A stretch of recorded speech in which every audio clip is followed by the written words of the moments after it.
দুঃসাহসিক কাজের জন্য সামাজিক যোগাযোগ মাধ্যমে বেশ পরিচিত ছিলেন ইয়েমেনের তরুণ আল কাকা বিন আনতার। ইয়েমেনি স্পাইডারম্যান খ্যাত এই যুবক এবার চিরতরে হারিয়ে গেলেন আগ্নেয়গিরির অন্ধকার গহ্বরে।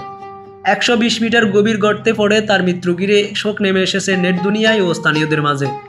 ইয়েমেনের হারাদাত দামত আগ্নেয়গিরি, এখানকার খাড়া ও বিপজ্জনক দেয়াল বেয়ে উঠাইছিল আল কাকা বিন আনতারের নেশা ফেশা এবং জীবনের গল্প। কোনো ধরনের নিরাপত্তা সরঞ্জাম ছাড়াই তিনি প্রায় আগ্নেয়গিরির ভিতরে নামতেন, আর সেই দৃশ্য ধারণ করে সামাজিক যোগাযোগ মাধ্যমে প্রকাশ করতেন তিনি।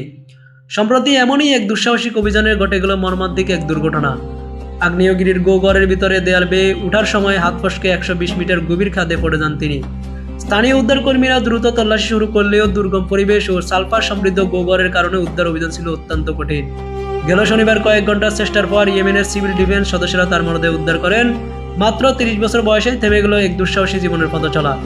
জীবদ্দশা আল কাকা বলেছিলেন, চরম দরিদ্রতায় তাকে এমন ঝুঁকিপূর্ণ কাজে নামতে বাধ্য করেছে। রোমান্সের পাশাপাশি পরিবারের জীবিকার নির্বাহ ছিল তার প্রধান উদ্দেশ্য। তার দুঃসাহসিক এমন অভিযানের ধারণ করা ভিডিওগুলো কোটি মানুষের নজর কাটলেও স্থানীয় বাসিন্দারা বারবার সতর্ক করেছিলেন, নিরাপত্তা ছাড়া আগ্নেয়গিরিতে নামায় একদিন বড় বিপদ ডেকে আনতে পারে। আর দুর্ভাগ্যজনকভাবে সেই আশঙ্কাই যেন সত্যি হলো। 2 দিনের ব্যবধানে ব্রাজিলে ব্যানজি জ্যাম দুর্ঘটনা এবং ইয়েমেনের আগ্নেয়গিরিতে পড়ে মৃত্যুর ঘটনা আবারও মনে করিয়ে দিল, দর্শকদের করতালের চেয়েও মানুষের জীবনের মূল্য অনেক বেশি।